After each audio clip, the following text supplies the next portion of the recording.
junjungan lu tuh ya, Deddy Mulyadi nggak ada harga diri. Mau ngelaporin gue, polisi mau ngelaporin gue, ya gue tunggu. Biar lu pada tahu, termul goblok, polisi goblok.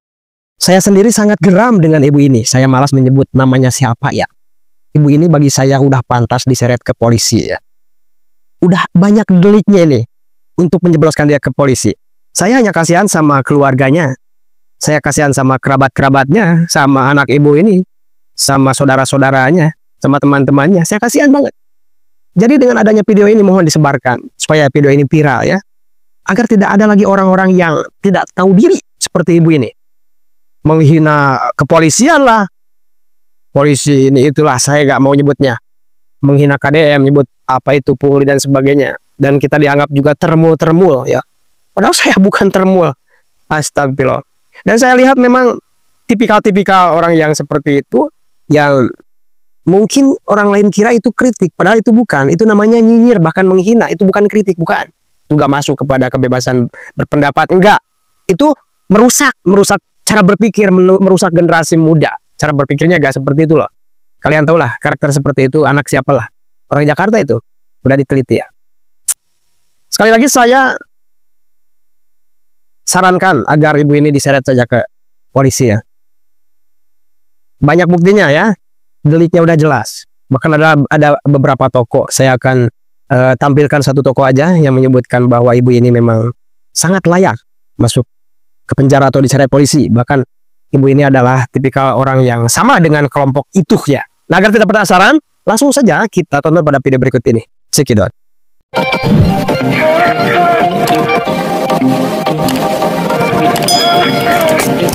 Serta dilancarkan segala urusan oleh Allah Subhanahu wa Ta'ala. Amin ya Allah. Jadi kali ini saya sudah tidak sabar ingin mengomentari tentang ibu-ibu muda yang kali ini sedang viral, yang sedang rame dibicarakan di media sosial. Tentunya warganet atau netizen semua sudah tahu siapa yang dimaksud. Saya tidak mau menyebutkan namanya, jijik orang menyebutkan namanya saja kalau saya jijik.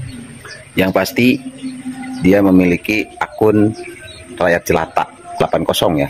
Pertanyaannya, kenapa orang ini bisa seperti ini? Kenapa orang itu bisa seperti itu? Kenapa si ibu ini barbar seperti ini? Menurut saya ada dua alasan. Pertama, dia itu termasuk orang yang tidak tahu diri kalau menurut saya. Kenapa dibilang tidak tahu diri? Dia merasa sedang di atas angin, dia merasa sedang di puncak kejayaan dalam karirnya, sehingga dia berpikir kalau dunia ini sudah miliknya, kalau lingkungan yang sedang dia tinggali sudah di bawah kendalinya. Sehingga dia tidak berpikir siapa yang harus dikritiki. Sampai tempat kerjanya sendiri dibombardir, dijelek-jelekin, sama dengan dikotorin. Kalau bukan orang yang tidak tahu diri itu gak mungkin seperti itu. Dia gak mikir bahwa untuk masuk ke sebuah perusahaan, untuk bekerja di sebuah perusahaan, itu ada orang penting yang dikorbankan. Karena dia kan residivis, orang yang sudah pernah dipenjara.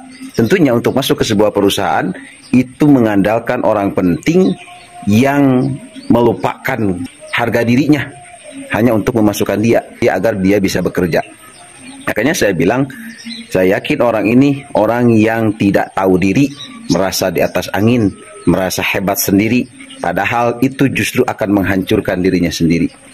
Saya tidak berani mengatakan hal-hal yang buruk. Walaupun dia itu dalam komentarnya selalu mengeluarkan kata-kata yang tidak pantas diucapkan oleh seorang ibu muda yang berkerudung, yang saya yakin dia itu muslim. Saya yakin dia itu mengerti juga soal agama, sedikit banyak. Alasan yang kedua, mengapa dia bersikap seperti itu? Nah, ini yang paling penting. Kalau menurut saya, karena dia itu bagian daripada anak-anak Abah. Kenapa saya bilang begitu? Kita lihat dari logatnya bicara, dia orang Jakarta.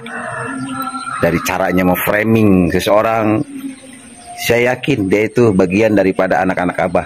Masih sama saja dengan kelompoknya, Bang Eko, dan lain-lain. Saya yakin masih sama. Makanya dia itu selalu memframing pejabat dengan gaya dan model yang sama dengan mereka. Jadi nggak aneh sebetulnya.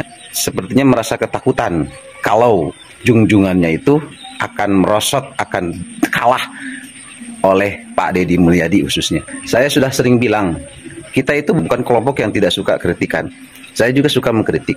Tetapi kritik itu kan tidak harus disampaikan dengan cara yang kotor. Tetapi kalau orang-orang yang mengatakan atau mengkritik seseorang dengan cara yang kotor, dengan kata-kata yang tidak sopan, itu lebih ke menjelek-jelekan atau menghina personal.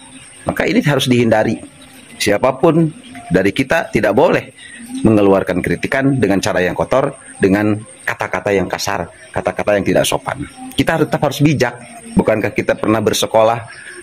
Bagaimana pendidikan mengajarkan kita untuk menyampaikan pendapat, untuk menyampaikan kritikan?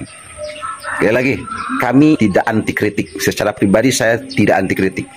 Anda mau mengkritik siapapun boleh, bebas. Yang pasti kalau Anda menghina, menjelek-jelekan Bapak Aing, Bapak KDM, tentunya kami tidak akan tinggal diam. Makanya saya akan lawan, saya akan berani mengutarakan pendapat, tetapi pendapat saya tidak akan menghancurkan siapapun, tidak akan mengikuti cara-cara Anda.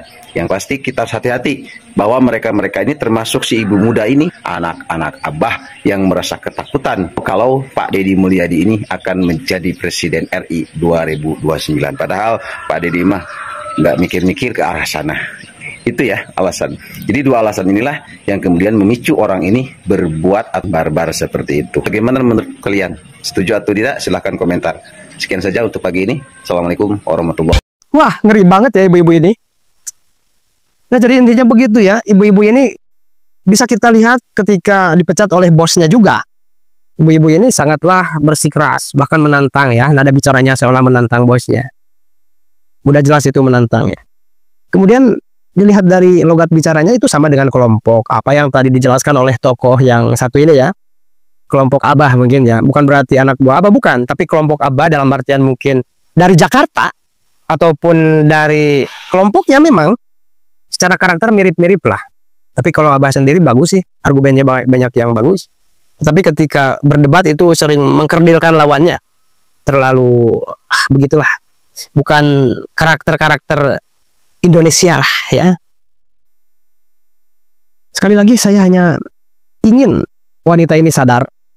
Karena kasihan keluarganya, kasihan saudara-saudaranya, kasihan orang-orang terdekatnya. Nanti yang dibully malah keluarganya juga oleh para netizen. Nah, masih untung kita punya Gubernur Kang Deddy Mulyadi yang begitu sabar, yang terkenal gampang memaafkan orang lain. Ya meskipun orang tersebut masih gak berubah-ubah, tetap menjelek-jelekan Kang Deddy Mulyadi. Saya yakin Kang Deddy Mulyadi pasti akan memaafkan wanita itu. Ya, adapun beberapa netizen kemarin komen kepada saya itu, Bang, saya tunggu laporan selanjutnya kalau si ibunya udah dipenjara. Oke, siap, kata saya. Itu banyak sekali orang-orang yang berharap ibu ini dipenjara. Ya mungkin maksud netizen ini baik agar ibu ini jerak ya, mendapatkan peringatan sehingga dia sadar. Tetapi kadang di penjara ataupun diberi peringatan ada juga orang yang nggak sadar-sadar karena merasa dirinya paling benar gitu loh. Ya begitulah kira-kira namanya manusia. Kalian juga sama, merasa ini mungkin pilihan Anda, ini yang paling benar, yang lain salah dan sebagainya. Ya begitulah, ada yang merasa benar karena itu kepentingan ya. Ya begitulah kira-kira. Bagaimana menurut kalian, apakah ibu ini akan diseret ke penjara atau tidak? Silahkan dicantumkan di kolom komentar. Terima kasih sudah menonton. Jangan lupa like, subscribe, dan tekan tombol lonceng. Bye bye.